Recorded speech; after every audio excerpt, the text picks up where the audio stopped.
Okay, everyone, good afternoon. Welcome back to class. We got 5 minutes till class time officially starts. 4 minutes, really. So until then, I guess, just kind of get comfortable. Hope you guys had a good weekend. Yeah.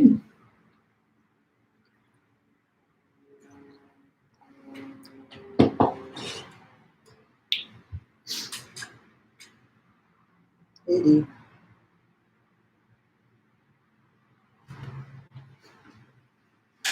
Good boy.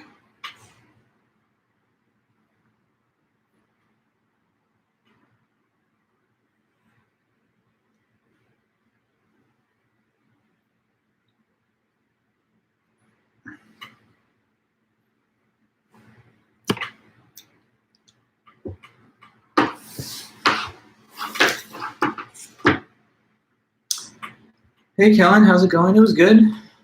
Just got done with the previous hour, and I think the notes went well, and the discussion was nice.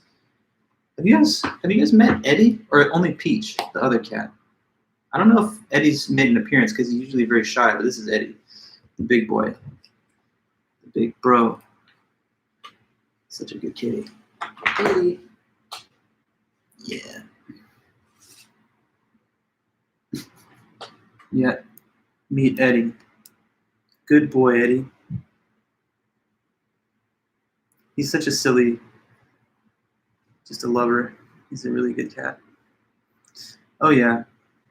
They're a joy, huh? Especially with the whole pandemic. It's really nice to have that companion at the house. But yeah, Eddie's crazy. He could just lay like this all day. As long as I'm paying attention to him, he's happy.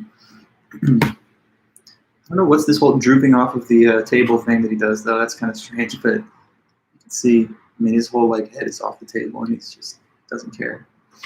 Good, Eddie. So we got about 2 more minutes. Oh, yeah. No, they're a vital necessity for sure. Eddie, you're having too much fun. This is this is silly.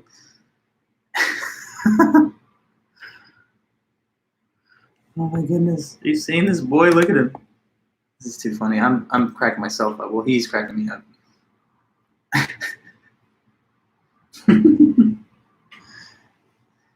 Hey Remy, good to see you. Meet the big boy Eddie. Look at these awesome colors on his belly and stuff. You know, the spots, the white stripe.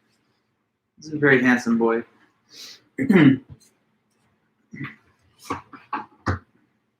Hi, Philip. Good to see you.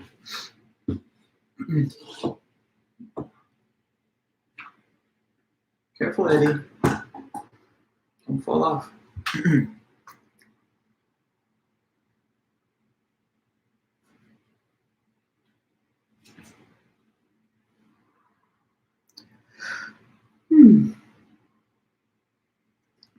Okay, just another couple moments. Welcome back, everyone that's arriving to the meeting.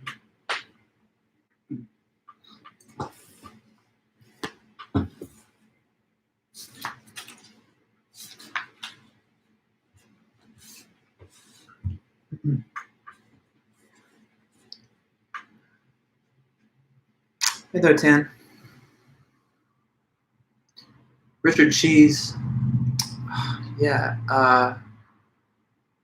it's on the tip of my tongue, but now I'm losing it. What is it? Who's he again? Once you say, I'll be like, oh yeah. It's just randomly, I'm forgetting. Well, you'll let me know in the chat. But hi, everybody that's already here. It's now 2:20, so good afternoon to you guys, and I'm hoping you have a good day so far and that you had a nice weekend. I know it was President's Day weekend. Maybe, I don't know if anybody had an additional bit of free time because of that. I know a lot of you guys are probably taking online classes where there's no specific meeting time. But anyway, I had a little bit of time off yesterday for some of the other classes that I teach at other schools. So that's always nice.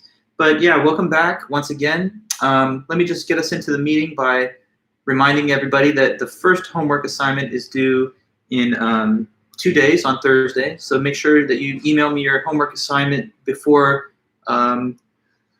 class time on Thursday. So before 2:20 p.m. on the upcoming meeting. So within 48 hours, basically, you should mail me that homework assignment. And if you're curious about the nature of a homework assignment, just you can find the directions again on Canvas. I posted an announcement there. I also mentioned it at the tail end of the class meeting last time, so you can refer to the yeah, okay, I now I know. Yeah, Richard Cheese, he releases albums of like smooth versions of like pop songs and stuff. I knew it from somewhere, and thank you for reminding me. Yeah, what about Richard Cheese? Well, you'll let me know, Kellen, what the point of the reference is. But yeah, now I remember. Thank you. Anyway, yeah, so homework is due in 2 days. If you need, you can refer back to the instructions given in the prior lecture by looking at the replay of the video, or you can go to Canvas, of course, and see the written instructions there. Just as a reminder, it's page 252 of the book. It's exercise 8.3, and it's part 1 of that exercise, which is a set of lettered examples, A through J. And again, you just have to write the argument out in standard form, include the missing statement, and then basically tell me what kind of argument that it is. Your friend showed you and you thought he's awesome since, yes, I mean, I do like guitar and jazz, and I actually like the concept of taking one style of music and playing it in a different genre, but it's the same song. So now I have to go back and like start bumping these songs again of Richard Cheese. Yeah, thank you. So about the homework, you guys know it's due in 2 days, and you can find the instructions if needed. Let me do a little review with you guys of the material from last time. Okay, and Oliver, how do you turn it in? You simply email me your assignment. So send it to rvulich@occ.cccd.edu, the same my school email address, and just attach the file there. Okay, so that's how I would like to receive your submission, just as an email to my inbox anytime before class time on Thursday. Okay, and thank you for that's a good question. No problem. So, okay, about these arguments that we studied last time. Last lecture on Thursday was all about learning what are different forms of deductively valid argument. And that was something that I kind of want us to make sure not to forget, because it's also important to your upcoming homework assignment. So let's just try and go over that again. Well, let me ask you, and that's how I'll get into it. What is one of the 4 forms of deductively valid argument? Who knows what the name of one of them is? And then based on what you say, we'll go into further discussion of it. And Kellen, I'm sure that there's a way of setting up a Discord, but I'm not personally aware, so you guys can maybe work that out on your own. But to my question, though, what's one of the 4 forms of deductively valid argument? Anyone? Let me know.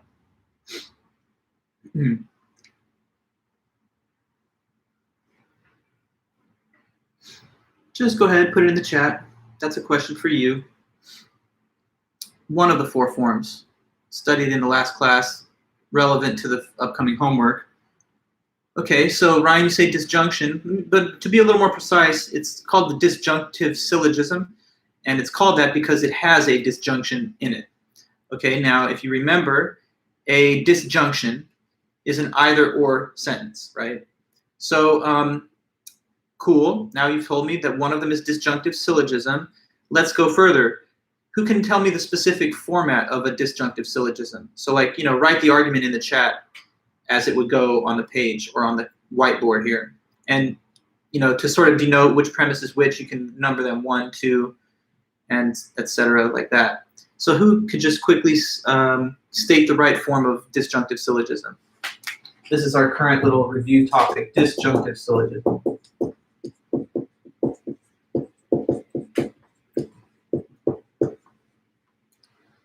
Well, either or, yeah, but Lan, that's only that's not specific enough. There's 3 statements in a disjunctive syllogism, so we need the whole thing. A disjunction, singular, is just one sentence that's an either or sentence. But a disjunctive syllogism is a full argument which uses a disjunction.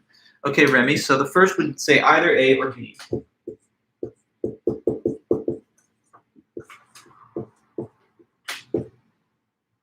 And then,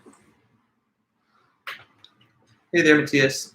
Okay, and then the second premise will be not A. So what follows? Therefore, B, correct. So that's disjunctive syllogism. Why is it called this? Because of the type of sentence that is placed on the first premise, a disjunction, in other words, an either-or sentence. And that's how a disjunctive syllogism goes. You have an either-or statement. One of the 2 disjuncts is eliminated in the second line.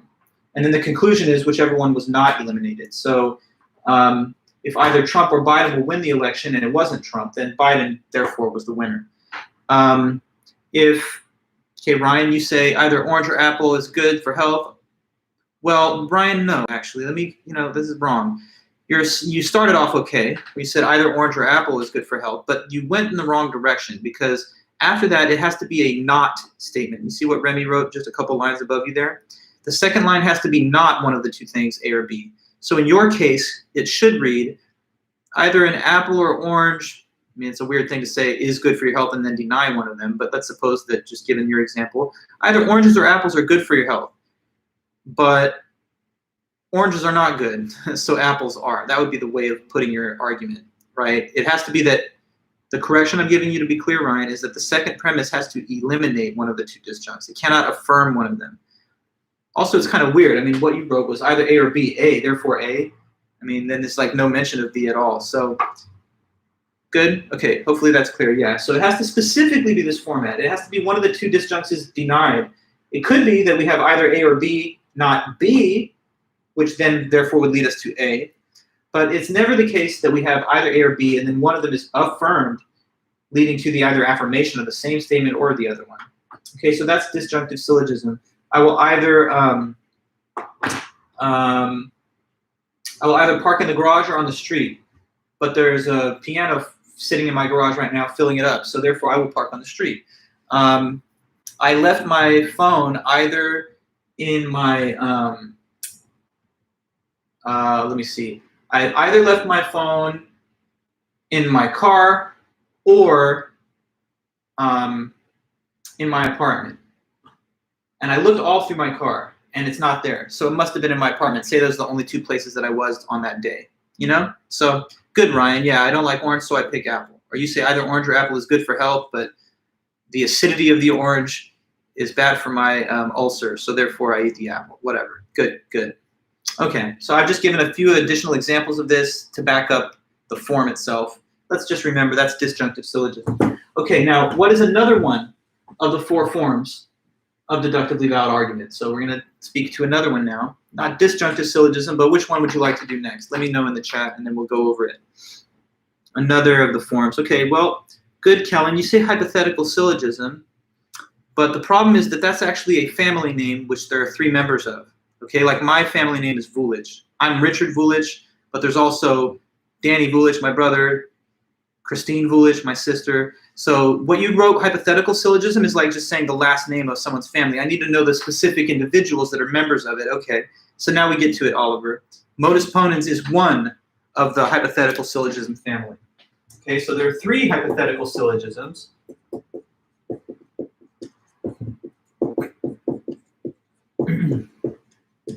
And one of them is modus ponens, yes. So let's do this one first. Modus ponens. What I need to know is just what the form is. Okay, so Oliver, one little typo. You wrote is A then B, but it should say if. But I think you know that that was what you intended to write. So correct, apart from that one little spelling error. That's the right form. If A, then B. A, so therefore B.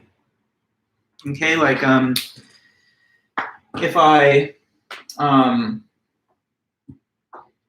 I take a shot, then I can't drive. I took a shot, and so therefore I can't drive, et cetera, et cetera, et cetera. Like any argument where you have an if-then followed by the assertion of the if part, known as the antecedent, it then follows that the consequent is true. So if I'm in Long Beach, then I'm in California, and I am in Long Beach, true, right now. So therefore, I'm in California. That just follows from these two statements, that the if-then is true and that the if is also true. Okay, so like if I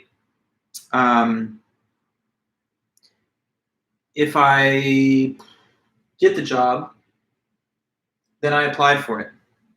I got the job. So therefore, I must apply, et cetera, et cetera. Many more examples could be given. but just reminding you guys of the modus ponens. Modus ponens is also sometimes known as by a second name of affirming the antecedent. And I want you guys to remember why that is, because in the second premise, we affirm the antecedent of the conditional above. Hypotheticals are just if-then statements. How I said disjunctions are either-or statements.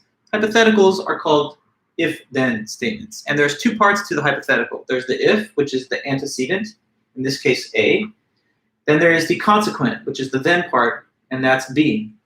So we also know this as affirming the antecedent because in the second premise we affirm the antecedent, and that establishes the conclusion of the consequent. Okay, so that's modus ponens, everybody. So far, so good. Let me know, what's the next, or what's another form of deductively valid argument, another member of the hypothetical syllogism clan? What do you know? Not modus ponens, but wait for it, what's another one?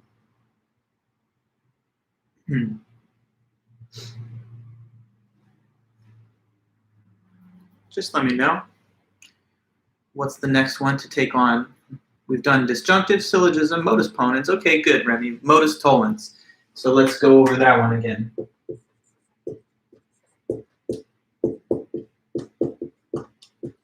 Modus tollens.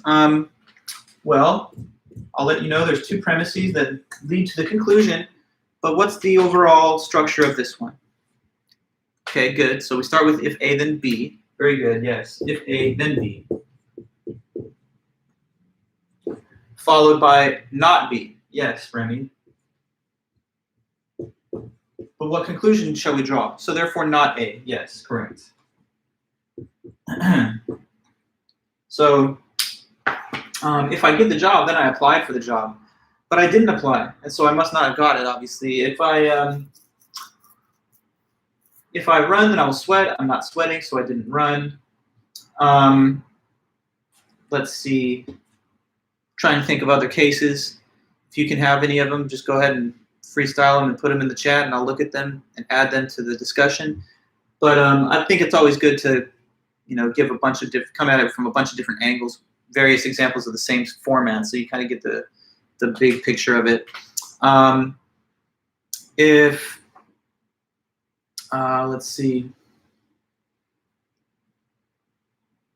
If I take this drink, let's see. Okay, if I have a hangover, then I drink alcohol. I didn't drink alcohol, so I don't have a hangover. That would be another possibility. I was thinking earlier of like the relationship of a person drinking, which will then cause the consequences of the drinking. If I, let's see, if I'm speeding, then I'll get a ticket. But I didn't get a ticket, therefore I wasn't speeding. I mean, that's not the best argument because we all know that sometimes you can speed without being ticketed. Maybe the other way is better. If I get ticketed, then I was speeding. I wasn't speeding, so therefore I wasn't ticketed. Is it ever the case that the officer gives the ticket with no speeding? I mean, that's, I guess, possible, although less likely, perhaps. Okay, but anyway, that's modus tollens all around.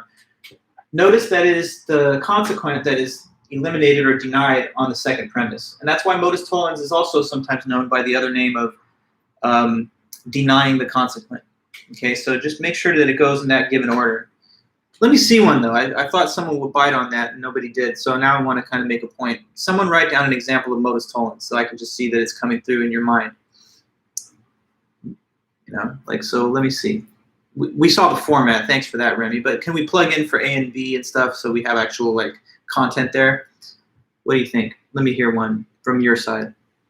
And then we can go to the next little piece of a reviewing of the chain argument.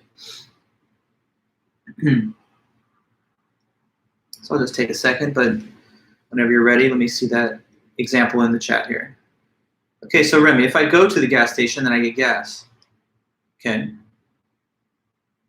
You don't just go for sometimes snacks or something, go to the bathroom on a long road trip, but that's fine. So if I go to the gas station, I get gas. I didn't. Now, see, it's wrong, though. This is a good thing that I asked you this, because what you're writing is not correct. Tell me, do you see the error of what you're writing? That's not right, though, Remy. No. Sorry. Look at the format and then look at what you wrote and tell me what's the error. While you're doing that, somebody else, give me an argument of modus tollens, but give me correct form, please. Let's know. Don't all do it at once. Actually, sorry, everybody do it at the same time. Please write out an argument of modus tollens. Yeah, no, not to worry, Remy, but do you see the error? What is the error? What you've negated in the second premise is the wrong part. You're not denying the consequent there when you say I did not go to the gas station. The consequent is I get gas. So, Philip, you say if I'm full, then I ate. I didn't eat, so I'm not full. That's a great example, yes. And it makes sense too, because if you're full, I mean, I guess it's theoretically possible to be full on liquids and stuff, but usually, yeah, if you're full, you ate, and having not eaten, of course you wouldn't be full. Ryan, if I run, I'll get sweaty, but I didn't get sweaty, so therefore I didn't run. Okay, fair enough, but you know I've given that example myself many times. Remy, if I didn't, sorry, so back to your example, I didn't get gas, so I didn't go to the gas station. Yes, that would have been the correct completion of your example. Nathan, if I fall, I'll get hurt. I did not get hurt, therefore I didn't fall. Yeah, that makes sense. Okay, so good. I just wanted to kind of clarify with you guys, make sure there were no little misunderstandings. It seems like it's come through pretty clearly. So now we can talk about the last of the hypothetical syllogisms. There's 3 of them. So now we ask, what is the last one called? One more of them, and it's called the, well, I think I already said it, never mind, spoiler. It's the chain argument. But, okay, so a different question, I guess. What's the form of chain argument? Correct, everyone, it's the chain, but how does it go? How would that one look on the page? Sorry.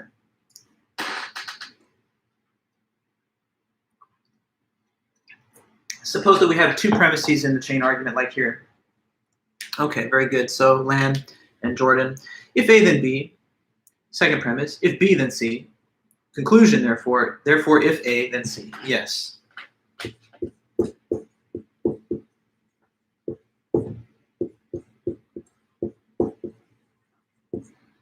Therefore, if A, then C. Okay, cool. Kellen, here we have your example. If Tom Brady's taller than me and I'm taller than Brad, Tom Brady's taller than Brad. Yes, yes. The only thing though is it's kind of close to the chain argument format-wise, but it doesn't involve the then stuff. Like it's just Brady's taller than me, I'm taller than Brad, therefore Brady is taller than Brad. That's a valid argument, but it doesn't contain all these hypothetical statements. It's rather categorical assertions. Brady is taller than Brad, or than you. You are taller than Brad, so therefore Brady is taller than. But in a real chain argument, even the conclusion is stated in a conditional form of if-then. So you need to kind of vary the example just slightly. Yeah, but you're right. It's correct logically, but the format that we look at here is a slightly different wording. So maybe you can spin off a different example, or anybody else, or you, Kellen, as well. Let me just see if anyone can come up with a quick example that fits this form. And you have to use those words if-then as you continue through the statements. Well, sorry, no, but I have to tell you again, this is not right, because look, you have not got the word then, 29. So this is not what you wrote is not a conditional. That's not even the correct first premise. So, you know, if-then statements don't just say, if I cry, and then that's it at the end. You have to have a then. What happens then? So, if only silver bullets can kill a werewolf and my wife has become a werewolf, no, you're totally off the rails here. Just stop that right there in its tracks. This is not correct. No, no, no. It's not going to help by adding that second thing. If then, it has to be in the first sentence, the word then, and in the second sentence, and in the conclusion. So it's not right. We need another sample argument. Let's go. Who's got one? Okay, Lan. If I drink, I can't drive. If I can't drive, I can't get home. And so therefore, if I drank, I can't get home. That's a good example, yes. If this, then that. If that, then even further something else. So if the first thing, then the further thing at the end, yes. Philip, if you have Tom Brady, then he calls all types of plays, or all the plays. If Tom Brady calls all the plays, then your team wins the Super Bowl. So if you have Tom Brady, you win the Super Bowl. Interesting chain argument. Is it true? Is it sound? Maybe it is. I mean, he did take those guys to the championship in his first year. So, okay, good. Elizabeth, you have another one, I see. It says, if she falls, then she will get hurt. If she gets hurt, then she will cry. So if she falls, then she will cry. Okay, good. I'm glad that we were able to clarify this a little bit. I can see that there is a little bit of initial hesitancy on some of the examples, but Not a big deal. To those that give an incorrect example, just make sure to follow the form. It's not a guesswork. You don't have to overthink it. You just have to write stuff in the exact order you see here. If something, then something. But it's not the right way of stating a hypothetical to just say if. Okay, good. Cool. So with your homework that's coming up on Thursday that you should turn in before class on Thursday, the three types of hypothetical syllogisms are involved. In some cases, the argument that is missing a statement is a modus ponens argument. In other cases, it's a modus tollens argument. And in some cases, it's a chain argument. And you guys will see that if you look at the homework problems from the textbook. To get your points for each question, you simply have to write the full argument in standard form. So it has to look visually like this, where the conclusion is at the bottom and the premises are listed above it. You have to say what the type of argument it is. So you're going to write the name, either modus ponens, modus tollens, or chain argument. Each of the 10 is one of those three. So you have 3 options for each answer. You have to then indicate which sentence was missing. So if it's the conclusion that was missing, you'd have to put a little asterisk or highlight it or something to just show the reader, me, that that was the sentence that you had to add to complete the full argument. Okay, so just a little bit of reminder, but it's also stated in the notes and in the instructions online. Okay, so that's my opening review of the material from last time and just a reminder of the upcoming homework. I think I said this, but let me repeat that Thursday there's not a class lecture meeting. We have a day off on Thursday because it's the day called Flex Day at Orange Coast College.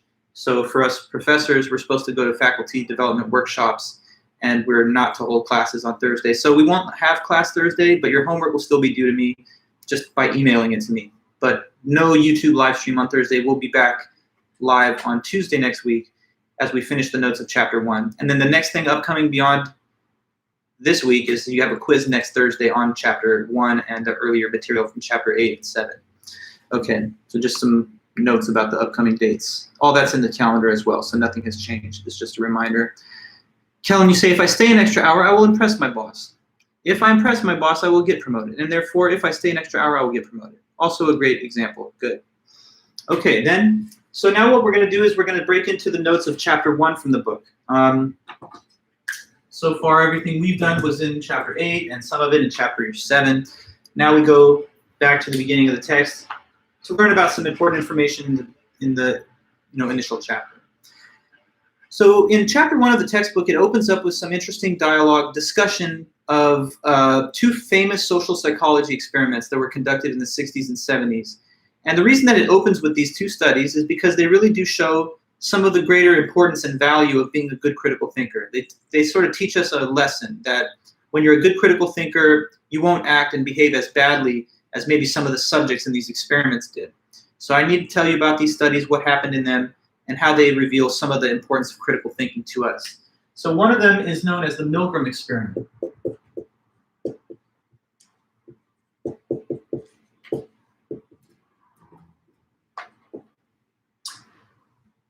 Question, you can type in your answer in the chat while I'm writing this, because I'm just curious to know, have any of you ever heard of this so-called Milgram Experiment before this class? Just wonder as a point of background knowledge, because sometimes people have learned about it through other studies in psychology or sociology or whatever. Not you, Kellen? Okay, good to know. If anyone's ever heard of it, you can let me know, but of course I'm going to teach you. So the Milgram Experiment. This was done at Yale University between 1960 and 1963. And it's called the Milgram Experiment because it was conducted under the supervision of this psychologist and researcher whose name is Stanley Milgram.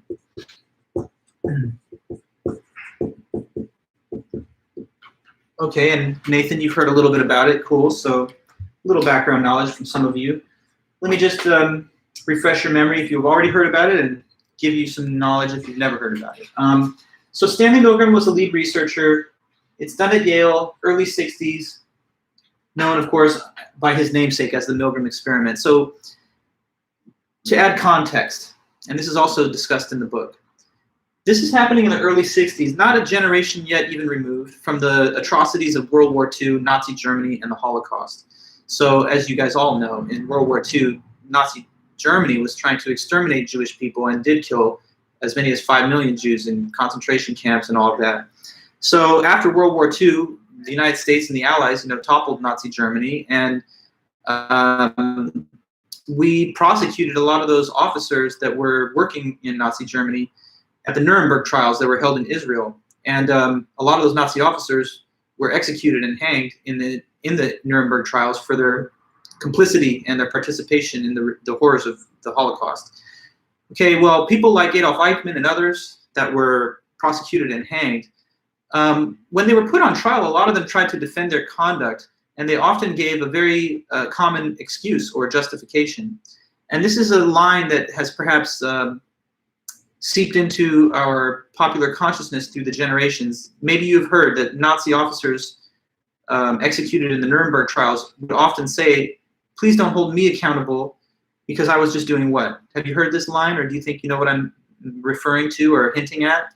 The common excuse given by Nazi officers to try and avoid personal responsibility. They would say that I'm not the one that you should really be holding accountable or punishing because I was just following orders. That's right, Philip, yes. So they would say, I wasn't the one who initiated these orders. I'm just a low-level officer in a big bureaucracy. I didn't question the orders that came from above, but those were the people who directed me to do the things that I did. So don't punish me, execute me, whatever. I'm not the one who caused these actions. I did follow orders, but I didn't create the orders.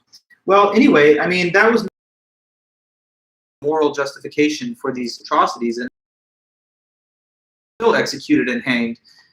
So we want to just uncritically follow what we believe to be valid orders, even coming from a competent authority. You have to at least for a moment consider the content of what you're being asked to do and engage in some independent thought. Don't just mindlessly follow along, because sometimes you could receive illegal, invalid, immoral orders that would put you in harm's way and make you liable for accountability at the minimum if you're not worried about the moral consequences of doing it. So Milgram and others in his day were interested in the question, to what extent will ordinary people just follow bad orders to do things that are wrong simply because they think an authority figure is directing them to do it? Will an ordinary person do that? How widespread is this tendency of, I'm just going to follow orders, even if they're leading me into a dangerous and destructive path of conduct? How widespread is the tendency to just follow orders from above in everyday people? So that was the question that they really wanted to research. So Stanley Milgram designed the study, and here's how it was designed. He put out an advertisement recruiting test subjects to come in and volunteer. And when they showed up, they would come in pairs, 2 people. And he would say to them, okay, I'm going to divide you guys into 2 possible roles. One of them is going to be a teacher, and one is going to be a learner. Yes, Lan, that is right. This is the electroshock experiment, but let me add more context, okay? So he says, one of you will be teacher and one will be learner. What we're studying here is, does punishment enhance a person's ability to learn and memorize things? What is the relationship between punishment and learning and memory? For example, if a person punishes you, does this cause you to remember things better? Does it cause you to learn things better? Does it have no effect, or does it have a negative effect on learning and memory? So to test this question, what we will do is we will put one of you in the role of learner, and we will ask you to memorize a set of word pairs. So they would give this learner a list of word pairs, and they would just be random pairings of words. It could be like dog, car, boy, neck, shirt, sky, just like 2 random word pairs. And they would say, try to memorize the 2 as they go together. After you've had access to the list for like 5 minutes, we're going to remove the list from you. Now you just have your memory to go off of. And the teacher will be in the other room, separated from you by a wall. And he'll prompt you with the first member of the word pair and ask you, what is the second member? And he'll give you like a set of options, multiple choice, what the second member was. So suppose that the actual word pair memorized was neck, boy. The teacher then says, okay, learner, the first word is neck. Tell me, what is the second word? Is it, and then he gives a list, is it dog, boy, ball, or box? You know, and so he's supposed to remember that it's boy, right? It was originally paired with neck. If he gives that answer, then good. But if he gives the wrong answer, and it's like he didn't remember the correct pairing, then what the teacher was told to do was to push a lever on this electroshock machine that would deliver a certain voltage of shock to the learner in the other room. So they had the learner outfitted with electrodes and stuff, and therefore they would make the teacher think, I'm shocking this person every time they get a wrong answer on a memorization test. With each new wrong answer, they told the teacher that they were supposed to increase the voltage intensity on the scale. So they're basically going up a voltage scale with each wrong answer, all the way up to 450 volts. And the shock generator machine is labeled as such, showing that when you go up to these higher voltages, it says things like dangerous, extreme, severe shock, careful. But they told the teacher, you got to keep giving these shocks until the guy remembers all the words. Now, there's a couple of little plot twists here, okay? First of all, there were not actually any real shocks, but the teacher didn't know that. In fact, the learner had already been previously coached by the research team. And so they were in on the experiment, basically. What they had done was they told them, okay, by design, we want you to give a lot of wrong answers. And that's going to put this other person in a position where they're going to have to make a tough choice. Am I going to continue shocking them, or am I going to refuse to do that, even though the experiment calls for it? Also, they said to the learner, as we go up the voltage scale, we want you to have more intense and serious complaints and protests against continued participation. Like, so once they go past a certain level of volts, the learner would start saying things like, I can't handle this anymore. I didn't know what I was getting into. These shocks are too much for me. I've got a heart condition, you know. You got to stop. I refuse to answer more questions. This is wrong. You got to let me go. This is against my will. Stuff like that. And they would, the researcher, Milgram, he would be in the room with the teacher saying, no, just ignore him. You know, he doesn't know the effect of the electricity. It's okay. We got to do this experiment. Even if he tells you he doesn't want to, keep shocking him. Okay, so I've got some questions then for you guys. What was really being studied in this experiment? Was it the effect of punishment on memory and learning? Well, it can't be that, obviously, because there was no actual punishment being delivered. So if that was not the question that was being studied, what was the question again being studied? What was this researcher Milgram trying to investigate or learn about? Let me ask you if you think you could say that in this chat. What was Milgram trying to find out? It wasn't how well or how poorly a shock will make someone remember something, because these shocks were not real. So what was actually the point of the research? We wanted to learn what thing, or investigate what question?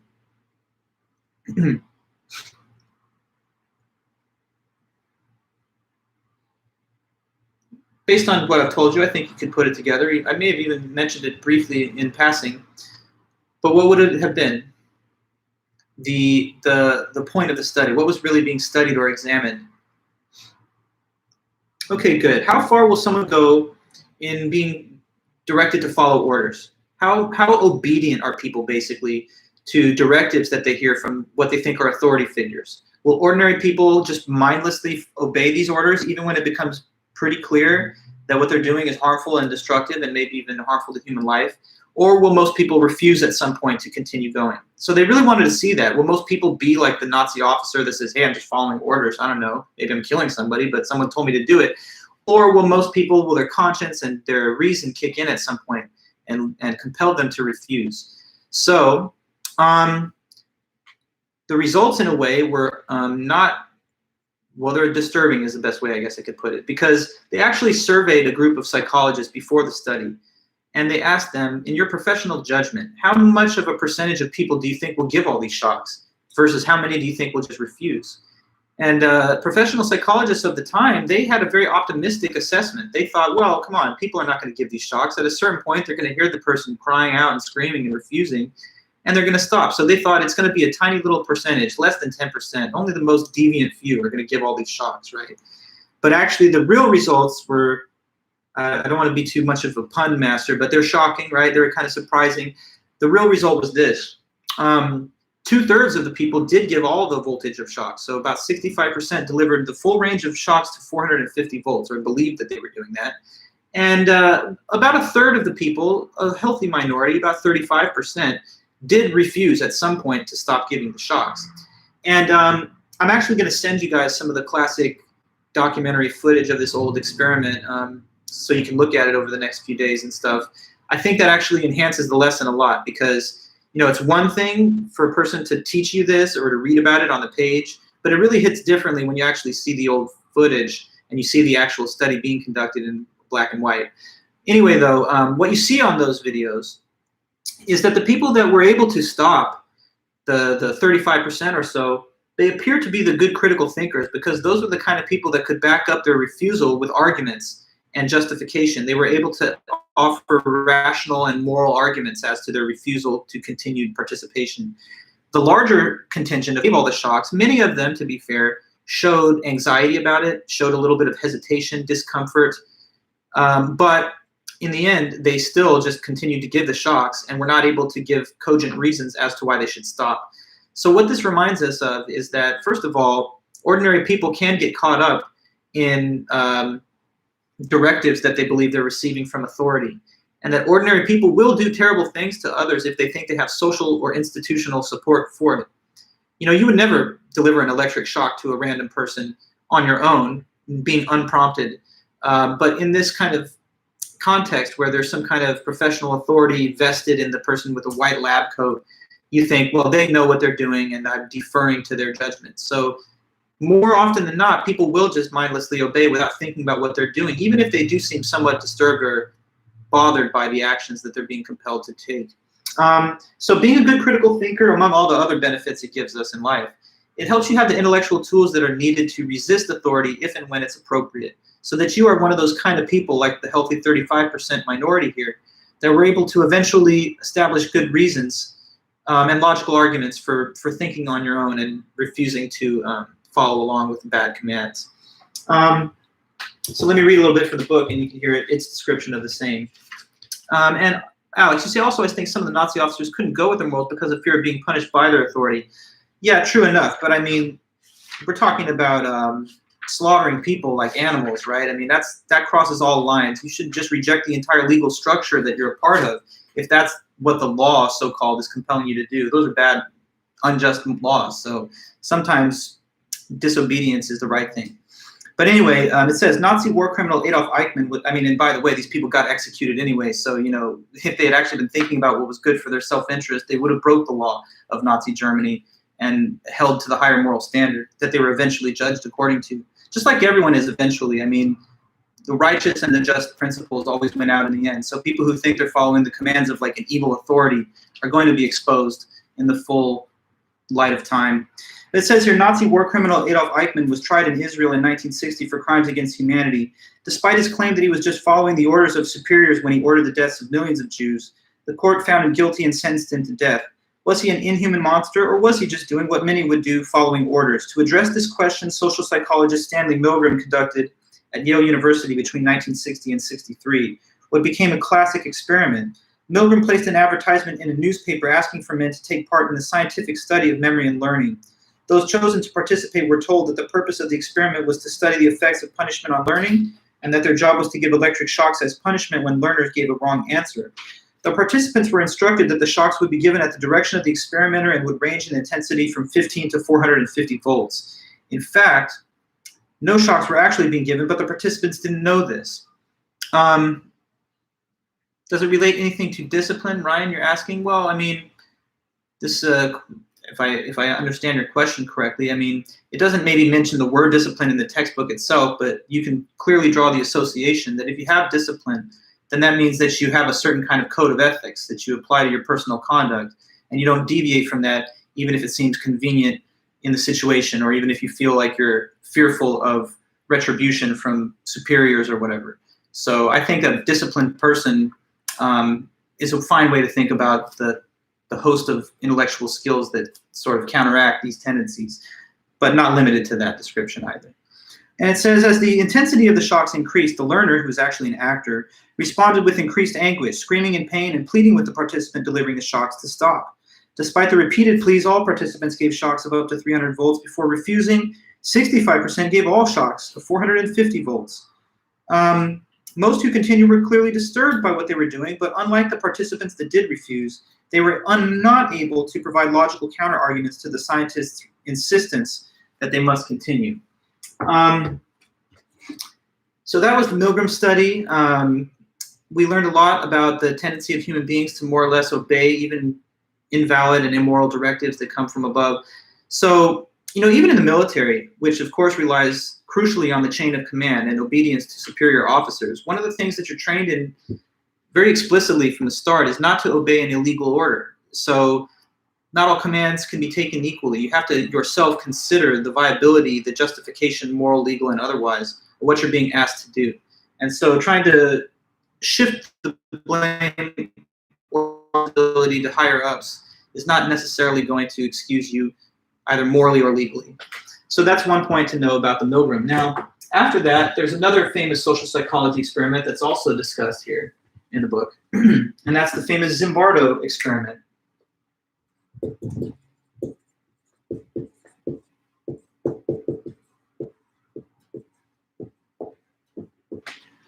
With Zimbardo, has anyone heard of this one, just out of curiosity? Let me know if you have. I'll see your comment eventually, but while you're typing that out, let me just add some discussion to it. This one was conducted by the researcher and psychologist Philip Zimbardo, hence the name.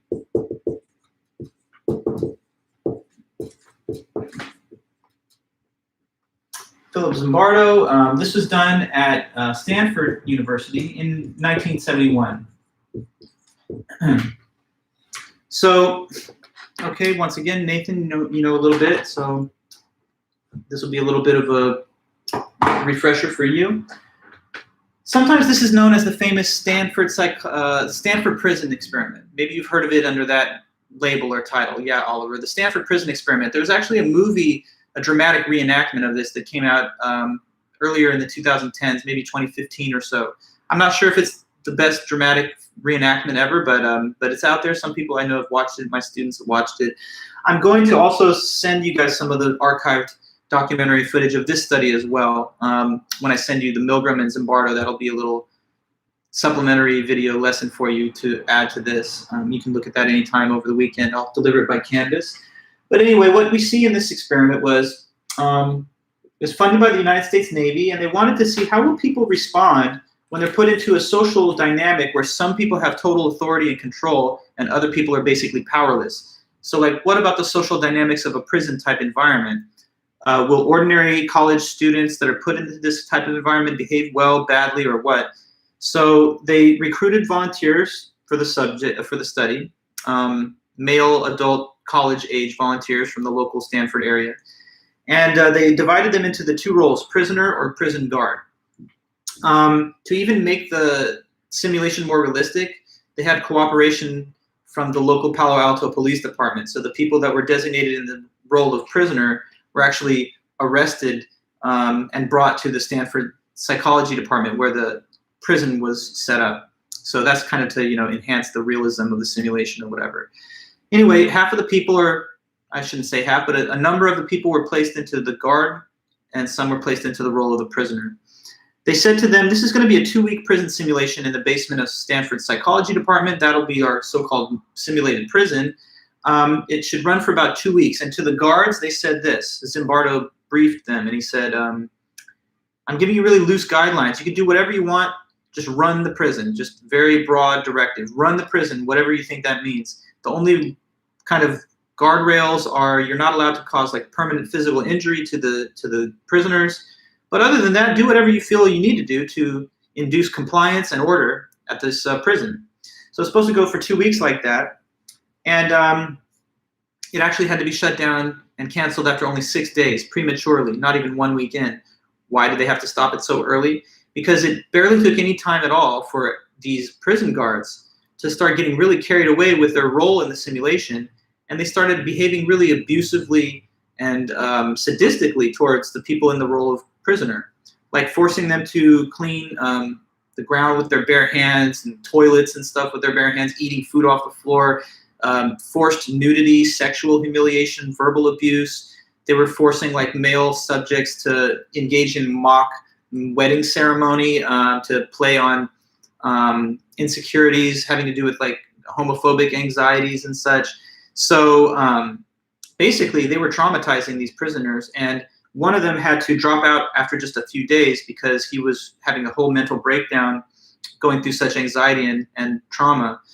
And others were starting to experience the same thing. So after 6 days, one of the graduate students of Zimbardo came to him and she said, I think you have to call this whole thing off because it seems like you're actually causing real significant and lasting harm to the subjects of the study. And Zimbardo kind of realized, yeah, you know what, I think you're right. So he stopped it there.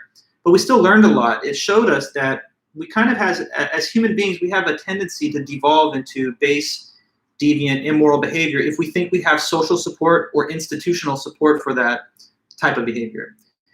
And if we think that we have some kind of official duty or role to discharge, then that can even further intensify our tendency to not think much about what we're doing or whether it's harmful to other people. So many of us would uncritically follow authority or behave badly if we thought we had social support for it.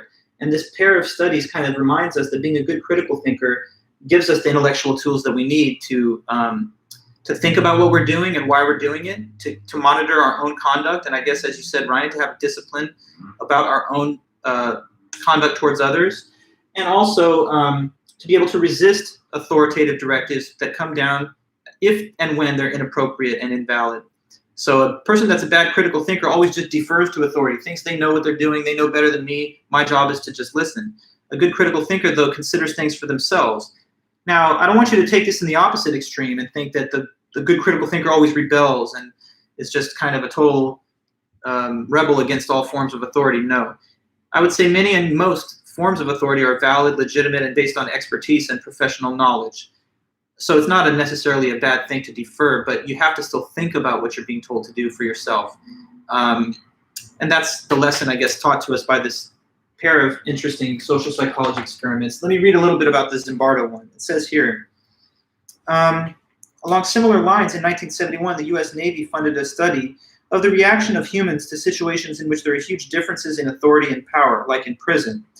The study was administered under the direction of psychologist Philip Zimbardo, who selected student volunteers judged to be psychologically stable and healthy. That's another important point to note. It's not like he picked people like the worst of the worst off of the, people from the psych ward, from death row, that were bound to behave badly. No, these are just average, everyday college students like you guys. So it reminds us that it doesn't take a person with a prior record or history of sadistic and cruel behavior to slip into these forms and patterns of conduct.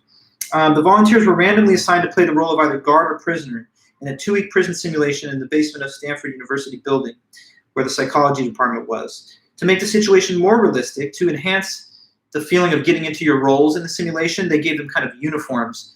So the guards were given wooden batons and khaki military-style uniforms, mirrored sunglasses, so they kind of felt like, oh, I'm an officer, I'm wearing this kind of official, presentable, professional prison guard uniform. The prisoners, on the other hand, were given these awkwardly fitting smocks with no underwear and rubber thongs for their feet. So they were kind of made to feel dehumanized and subjugated because they're in these shabby prisoner clothes. They were also given a little lock on a chain that was attached around their ankle to kind of remind them at all times that they're not free. And then they were referred to, instead of by their real name, by a number that was assigned to them. Like, hey, number 734, what are you doing over there? Another way of kind of blurring out their individual identity and dehumanizing them. And so it says the experiment quickly got out of control. Prisoners were subjected to abusive and humiliating treatment, physical and emotional, by the guards. The guards became increasingly cruel, especially at night when they thought the cameras had been turned off. Prisoners were forced to clean toilets with bare hands, to sleep on concrete floors, to endure solitary confinement and hunger. Solitary confinement, they were putting them in a tiny little broom closet, because you got to remember, this is not a real prison. And they said, that's the solitary confinement chamber.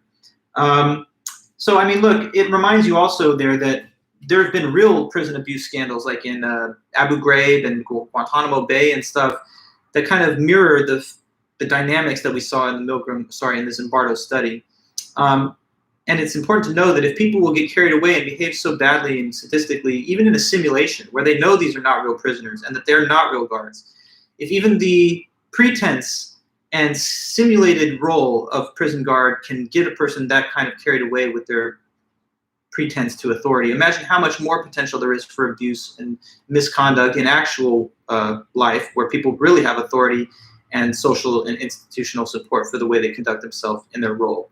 So we want to be good critical thinkers for a whole host of reasons, one of which, as it's highlighted at the very beginning of the book, is so that you're the kind of good citizen that doesn't just blindly assume that everything you're told to do by some presumed authority is a correct thing to do. You think about those things for yourself, and you don't behave in the way examined and exemplified by these subjects in these two studies. Now, these studies, last thing I'll say about them is this: there are always going to be famous studies that people and generations going forward will look back on. Why is it that it's 2021 and we're talking about a study from 1971? Isn't there one closer to the present day? Well, no, because these studies due to the sort of trauma that was inflicted on the subjects of the studies, they would not be replicated any longer. They would be considered unethical, and they would no longer pass ethics, time capsules of the past, because we'll never be able to regenerate studies with similar features, since they were judged to be traumatic and harmful, involving post-traumatic stress and so forth to the people that were involved. Even if you know later on this was just a simulation, or no one was really being shocked, having been put in a position where people are being that cruel and dehumanizing to you and insulting and abusive can come back to haunt you in your memories and nightmares and stuff. And having been in the role of guard or the role of the teacher in the other Milgram study, thinking for a moment that you had that within you and that capacity to behave so badly, that can come back to haunt you too. So we learned a lot from these studies, but for better or worse, they will not be repeated, and that's why we continue to mention them as the years go on. Okay, so done with our brief discussion and breakdown of the Zimbardo and the Milgram studies, and do look for the videos that I'll send you guys in the next few days, where you'll be able to further kind of analyze the studies by looking at some archive footage. Okay, so next we're going to continue to go through the notes of chapter 1. The next thing that's talked about there are the different stages of cognitive development. So some people have studied the process of cognitive development, and one very important researcher on that is named William Perry Jr. He thought we develop cognitively in 3 stages throughout our lives. So I'm going to talk to you guys about his research and what the 3 stages of cognitive development are. But first, what is cognitive development overall? So here's cognitive development. It's a pretty broad concept, but it's just the lifelong process of acquiring intelligence and problem-solving ability.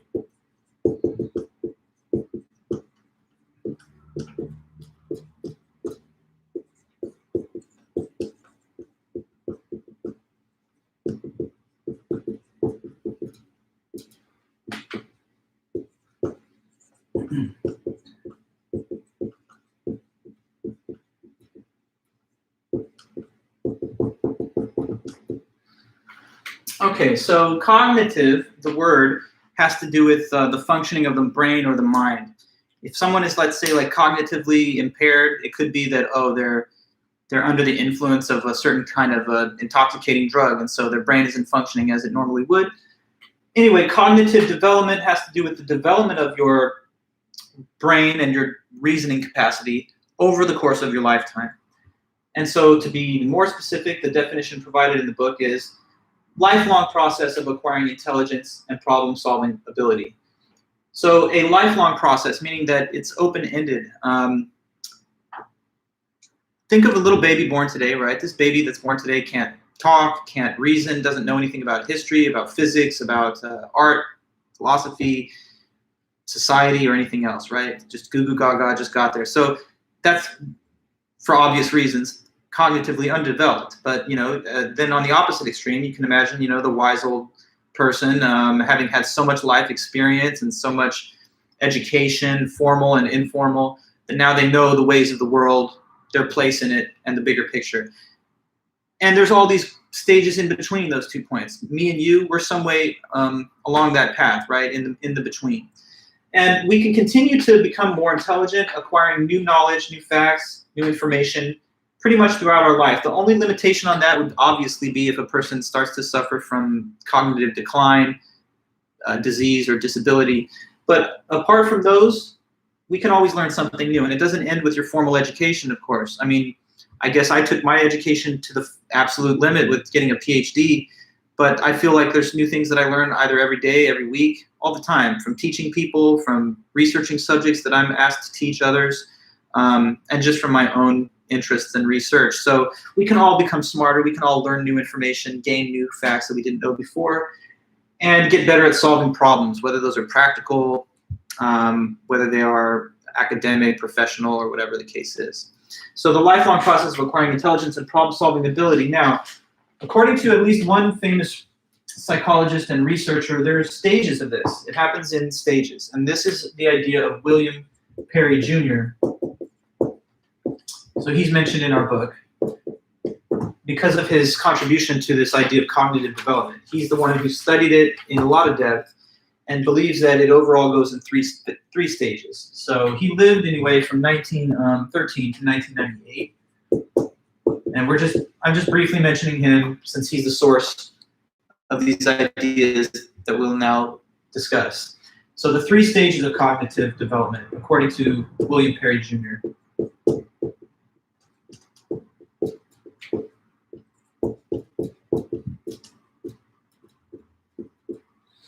Okay, so we got 3 stages of cognitive development, starting with the first and most basic one. If you actually read Perry's work, I guess he thinks that there's actually more subtle breakdown that goes beyond just 3 stages, but some of those that have commented on his work have said you can kind of streamline it and condense it into 3. So we're going with the overall summation of these stages into 3. So the first stage of cognitive development, labeling it number 1, is what he calls dualism. And dualism refers to this way of thinking. You have to think of the intellectual outlook and perspective of very young children and so on. It's basically thinking that truth is all just black and white. So there's no gray area, there's no ambiguity, there's just cold, hard facts. And who knows them? The authority figures that I just defer to. So that's the idea. Truth is all black and white, and authority figures know the answers to all questions.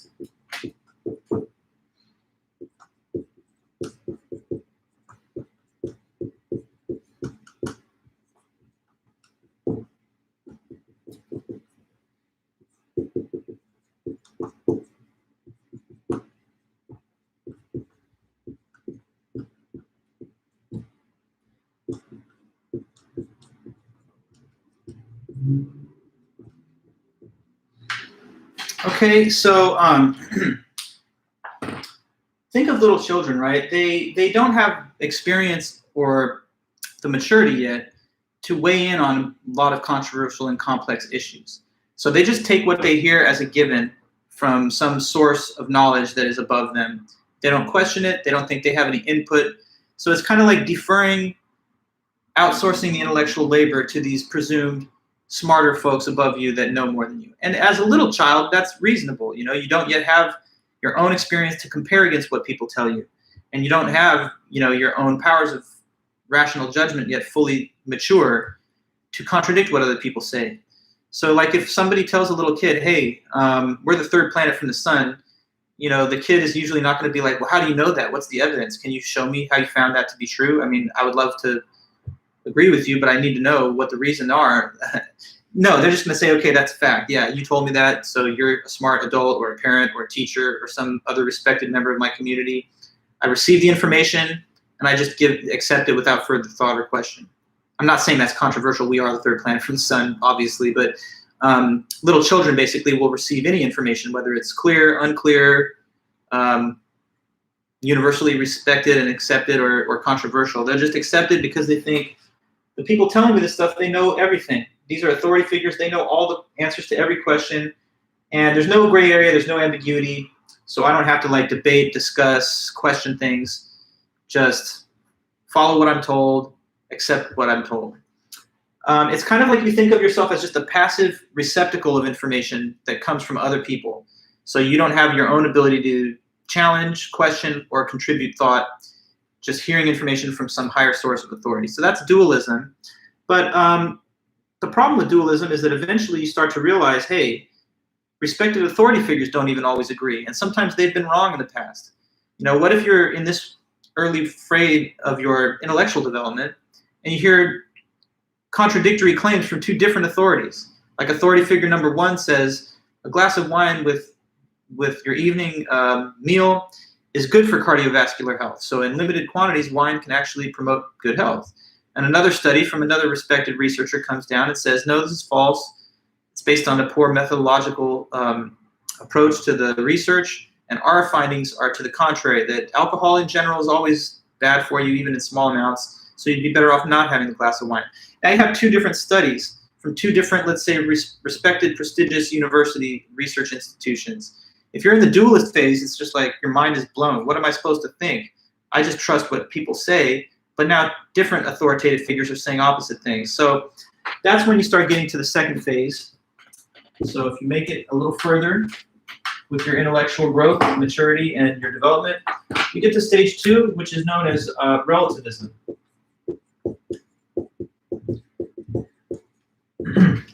Okay, so now in the relativist phase of your intellectual development, it's like you zoom to an opposite extreme. In dualism, you think all the facts are clearly set out, and there's just no ambiguity about them, and it's all black and white. With relativism, now you're thinking there's absolutely no objective truth, and truth is all just personal opinion. It's all just subjective point of view all around. And if you think that way, then you would believe that opinions, they're all equally valid, so none should be judged better than any others. So that's the second stage. Truth is all just personal opinion.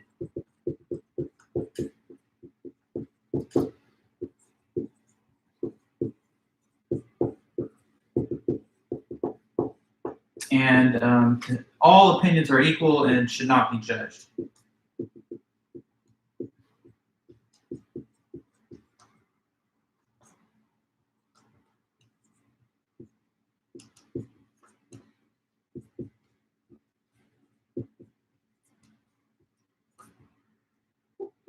Okay, and so let me explain. I think this is the stage of intellectual development that characterizes a lot of, young adults and adolescents, people in most cases that are around your guys' own age. So maybe you can relate a little bit to this.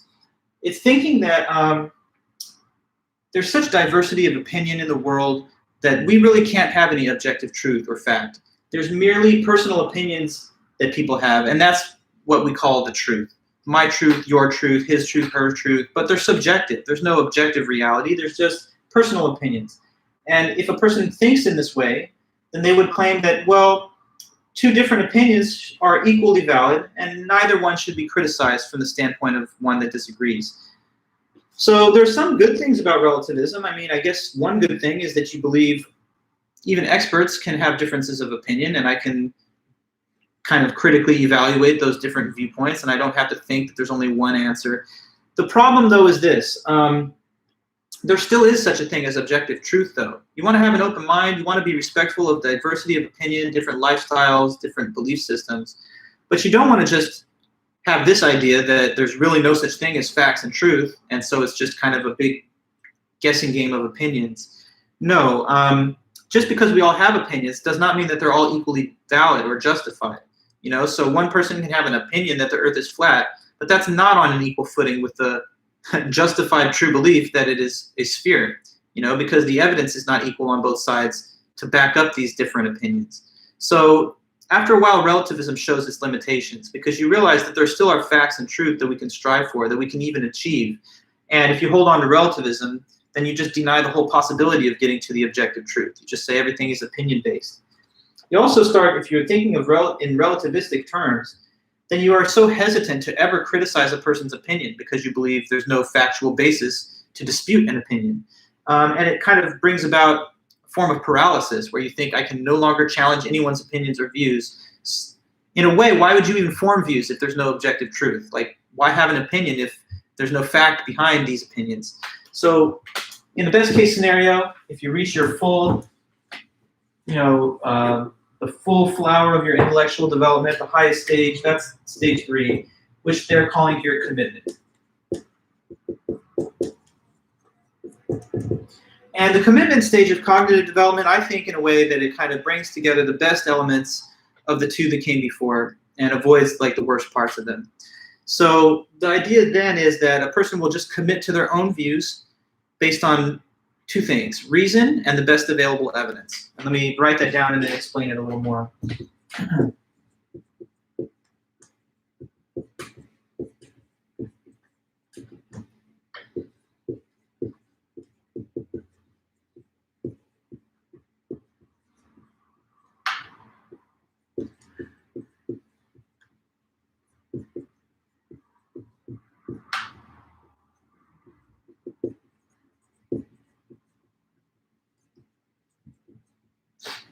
Okay, so the third and final highest stage of cognitive development is when you will commit to your own views based on reason and the best available evidence. The thing is, when you commit to these views, you really commit to them, meaning that you think they're actually true, that they're objectively true. Not just that relative to me, given my point of view, my opinion is that they're true. You take that extra step where you say, I'm committed to this. I think this is a fact, not just to me or to you, but like just objectively speaking. I've come to the conclusion that this is really true.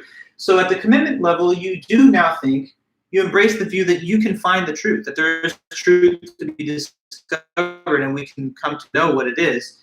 And the truth that you think you're going to be able to discover is based on your utilization of reason, your logical reasoning ability, and whatever the best available evidence is. So unlike the relativist, the person at the commitment level does believe that there's objective truth that we can attain. But unlike the dualist, they don't just think it's higher up authority figures that can find those things out and just tell me. Now you take yourself to be a competent enough judge of these matters to weigh the evidence on your own and come up with your own conclusions. So instead of deferring to other people, you're the competent and skilled judge of the evidence. And instead of reaching a conclusion that you think is just, my own point of view and maybe not universally true, you really think that you can arrive at like universal truths and objective facts. So there's a saying I think I heard one time from somebody that always stuck with me, and it's having an open mind is good, but not so open that your brain just falls out of your head. And I think that's kind of the problem with relativism. You do want to have an open mind. You don't want to shut down people and say, well, your opinion's wrong because it's different from mine. You want to hold an open mind. But you don't want to hold such an open mind that you think there's no longer any ability to ever discover the truth. Everything's just open to challenge and skepticism. So I think the best balance is to, strive for the truth, believe that it's out there, but also take yourself to be a good enough judge that you can find these facts out on your own. Because after all, think about the dualist, right? They rely on others for the information that they get into their head. But who are these others giving them the information? Someday, you might be that skilled expert on whom others depend, on whom others defer. And so that's the ultimate ambition, right? To be the kind of person who can deliver facts and information based on rational research, evidence, etc. And that, the young members of the community and so forth, beginning their intellectual development, will take heart and take your inspiration and lead. So that's kind of the process of cognitive development overall. It's described in these 3 stages according to William Perry Jr.'s research. You start off in life and you think everything's just set out and known by higher-ups, authority figures, parents, etc. Then you move on and you're like, well, people don't always agree. There's so many different opinions. I'm starting to notice conflicts and disagreements. So maybe we just have opinions and there's no facts, so we should just all let each other have our opinions. But then after a while, you realize that even though there are differences of opinion, they're not all equally valid. Like a person out there saying like all this QAnon crap, even if that's their opinion, it's no way legitimate or valid as a person who has like a sane and rational perspective on, political statecraft and the way that the world is working. So you reach the commitment level. Now you think that you're going to come to your own conclusions based on reason and the best evidence. But the conclusions you reach will not just be somehow relative to you, at least not insofar as you're judging it. Okay, so good. Discussion of the different stages of cognitive development based on the research and work of William Perry Jr. After that, the textbook next describes what are different qualities of a good critical thinker. Okay, like what are different qualities that good critical thinkers usually have? What are some of the characteristic attributes that would mark off the profile of your typical critical thinker? We want to know what those qualities are so that we can kind of emulate them in our own lives and make progress towards being better critical thinkers. So that's our next topic here, qualities of a good critical thinker.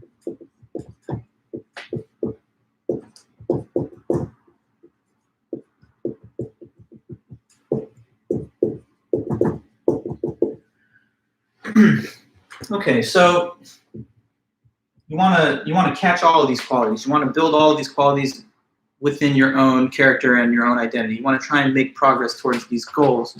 So one of them are analytical skills. I think that the first few that are mentioned in the textbook here are very broad and general in their description, but we're going to talk about them anyway. I think the more interesting ones come a little bit downstream when we get into like the third or fourth item here, but we're starting with analytical skills. So what are analytical skills? This is the ability to provide logical support for your beliefs and your views instead of having no basis to your opinions. Okay, so the ability to provide logical support for your views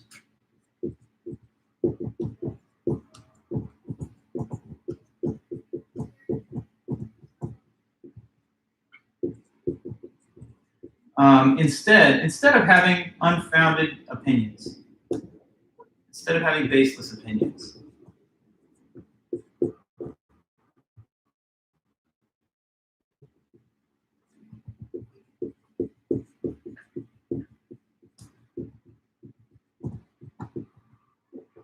Okay, so if you're a good critical thinker like we want to be, then you never lack for justification when someone questions why you believe something.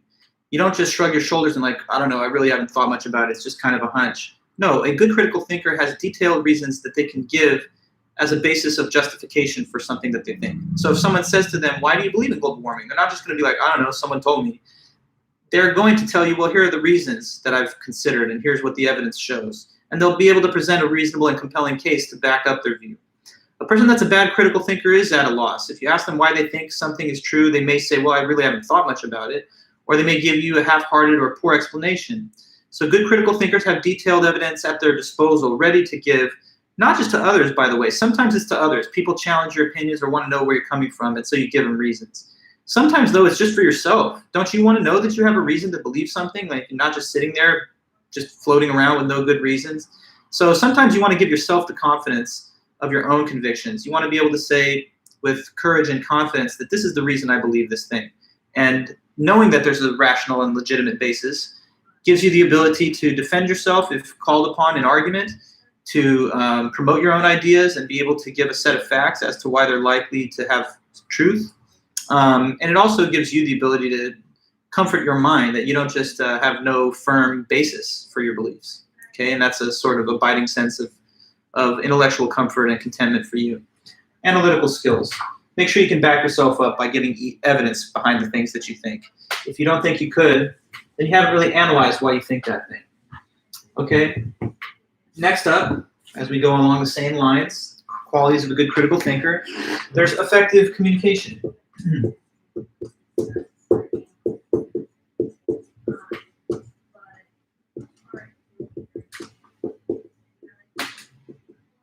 Okay, now effective communication, good critical thinkers are good communicators too.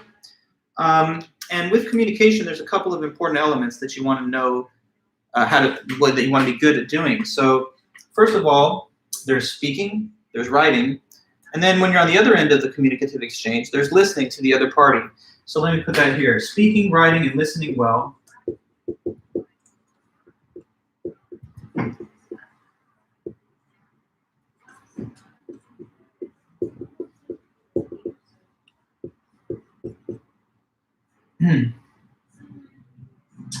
And having awareness of different communication styles.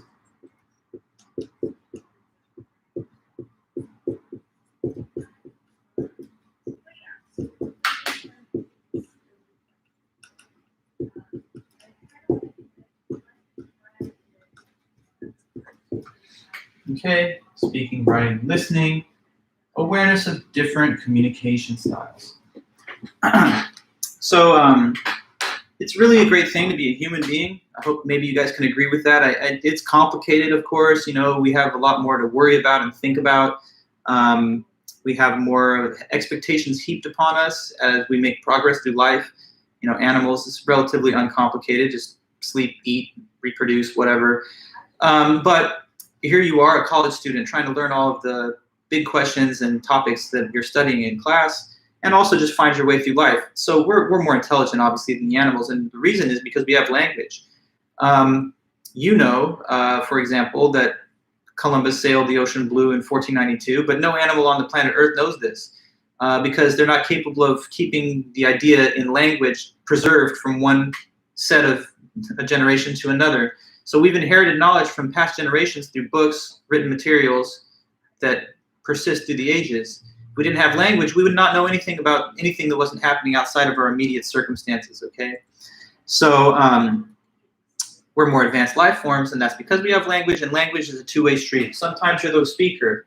And so one way of communicating in language is what I'm doing right now. These sounds coming out of my mouth that you recognize as words, they have semantic content and meaning, and that's how I'm conveying information to you. Sometimes it's in writing, as you see on the written form of the board here. Well, whether it's speaking or writing as you communicate, being better at that rather than worse is always going to be to your advantage. So A good speaker, a person with command of the English language or whatever language, having good grasp of vocabulary and diction, knowing how to eliminate unnecessary information from what they're saying to make their point, or at work, or in a job interview, or while you're dealing with civil officers in society or in the courts, or whether you are, I don't know, an elected representative and you're having to give political speeches or talk to the media, or maybe in some cases give class presentations. Whatever the case is, no one has ever said, I really wish I wasn't so good at speaking. I mean, so it's always to your benefit. It's a marketable skill. It also makes you a person that receives greater social respectability, because those that are well-spoken and intelligent seem to be those that are awarded the most social recognition. So speaking is to your benefit, and becoming a better and more accomplished speaker is great. The same with writing.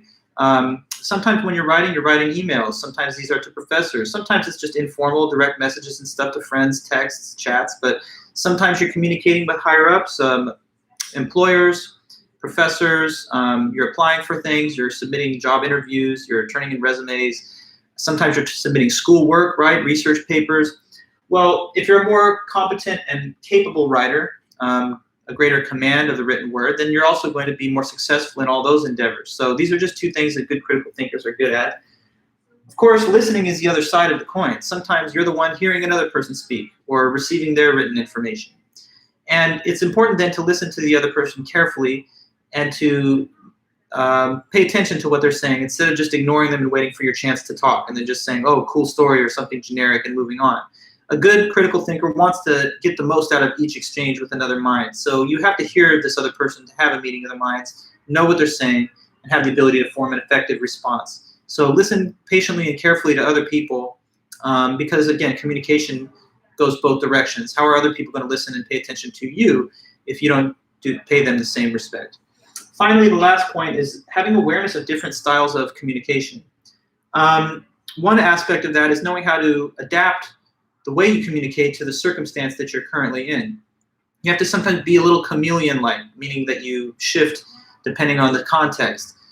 So like the way that you might speak in a professional setting might not be appropriate to an everyday informal interaction with friends and vice versa, right? So sometimes you have to up your game, as it were, and bring a different level of clarity and professionalism to some communicative interactions, whether that's in class, doing emails to professors, bosses, sending out applications for things. So just know that you sometimes have to adapt to the circumstances, right? It's always awkward when a person comes in too informally to a formal communication or vice versa, right? And the other thing is about communication styles. It's not just about this code switching element, which is important, but also individual people sometimes are a little more shy, a little more outgoing. Some people are very aggressive in the way they communicate. Some people are very passive. And so you sometimes have to know your audience and adjust to get the most out of the interaction with them. Like if you're dealing with a very shy and passive person and you're coming at them aggressively, then this might cause the communication to break down and you won't get the result that you wanted. Of course, the opposite can be the case too. If you're in a loud and boisterous company of people and they're used to communicating in that assertive, aggressive way and you're being very shy and passive, then you might miss out on some of the dynamics of that interaction too. So know your audience and know how to meet the demands or the requirements of the given communication or social interaction. Okay, so that's effective communication, and we're still running through the remaining notes on this in Chapter 1. There's a number of additional points made here about these qualities. I'm just going to maybe go into one more because I know we're kind of coming close to the end of today's scheduled time. And we'll pick up on this when we return next Tuesday, keeping in mind what I said earlier, that Thursday is a school holiday for the Flex Day. Okay, so I just wanted to tell you guys about one more, research skills. So that is competence at gathering, evaluating,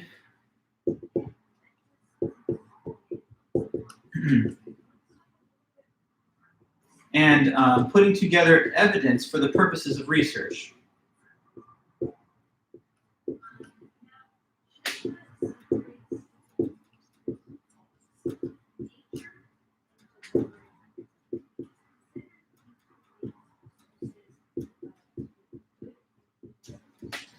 Okay, so if there's anything in the world right now that you don't know about and you're interested in it and you want to become informed on that subject,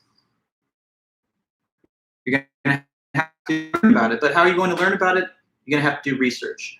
If there's something you don't know about today, I guarantee you're not going to know about it by just sitting down and thinking about it, right? Like, it's not going to bubble up from within your mind. You're going to have to go out into the world where the information exists, find it, and then bring it into your knowledge, which means you have to seek out the information, right? You have to search for it. And a good critical thinker is good at doing research. So first of all, that means they know how to gather the information in the first place. Sorry, I have a little misspelling here. I was going to write evaluation, and then I think I messed it up. It's supposed to be evaluating. Thank you. Caught my own spelling error. But you have to gather the information in the first place, meaning you know where are reliable sources to refer to in the discovery of these facts, and you can evaluate the credibility of a given piece of information, whether it's fact, fiction, reliable, unreliable. Then you know how to piece together all the various pieces of information that you've gotten from whatever different sources and integrate them into one kind of systematic whole. There's a lot of stuff I mean, I know a lot of things, obviously, but there's so many things that any of us, there's only so much time in life, right, and energy that you have. So we all know that there's a lot of stuff that others know about that we haven't yet done research into. I mean, just off the top of my head, there's all kinds of history facts that I'm totally unaware of. My last name is Vulic. Someday I've always thought it would be kind of fun to know a little bit more about, like, that whole part of the world, Yugoslavia, Eastern Europe, but I don't know even more than very basic details. I know a little bit about the collapse of former Yugoslavia, but I don't know about its history, you know, going back, what was happening there in the earlier part of the 20th century. I'd love to learn about it, though, and I could, because I could do that research. And same with you. If you want to know something about physics, astronomy, world history, philosophy, literature, whatever the case is, you take classes in it sometimes. In other cases, you just inform yourself by doing independent research outside of the academy, outside of school. But you have to know how to get information. So you have to know where to go to get it, how to evaluate each piece for its credibility, and then how to compile it all so that you can present it to either other people or just to yourself. Sometimes you're doing research for school purposes. You've been given an assignment to do a research paper. Sometimes as part of your professional duties, if you work in certain kinds of fields, to do research. In other cases, you're just a citizen and wants to inform yourself about something that you don't currently know about. So research is key, not just in school, but in life. And good critical thinkers, along with the other skills and talents we talk about, are good at that.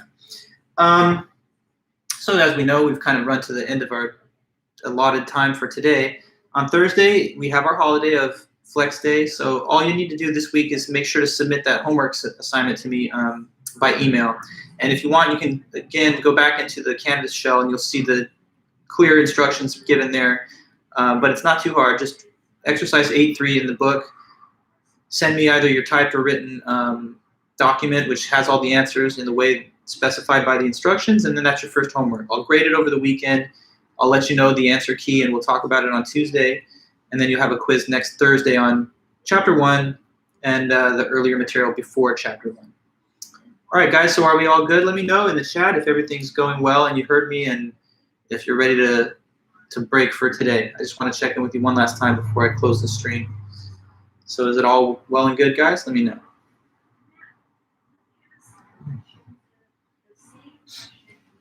Okay, perfect. Well, thanks again, and have a great day, the rest of your day. I'll see you guys back next week. If you need anything between now and then, we'll be in touch by email and by Canvas. So for now, have a good one, and take it easy. I'll see you soon.